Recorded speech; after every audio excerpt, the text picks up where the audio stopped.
विधान परिषदेमध्ये माझ्यावर निलंबनाची कारवाई झाली ही अन्याय्य कारवाई आहे।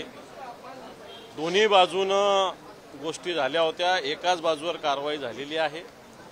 बहुमताच्या पाशवी बहुमताच्या बळावर हे निलंबन झालेलं आहे आणि मला असं वाटतं सरकारला याचे परिणाम भोगावे लागतील, कारण लोकसभेच्या निवडणुकीच्या आधी सुद्धा असं 150 खासदारांचं निलंबन केलं होतं।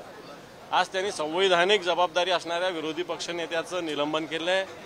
ठीक आहे, या कारवाईला मी घाबरत नाही, परंतु जो व्यक्ती शिवसेना भवनावर चालण्याची भाषा करतो तर त्याच्याशी त्याच भाषेत बोलावं लागतं। तर आता राहिला सभागृहाच्या डेकोरमचा प्रश्न, तर त्याच्याविषयी दिलगिरी व्यक्त करण्याची माझी तयारी होती।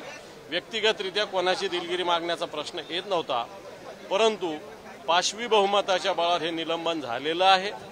निश्चित याच्याविषयी जनतेच्या दरबारात निश्चित आवाज उठेल।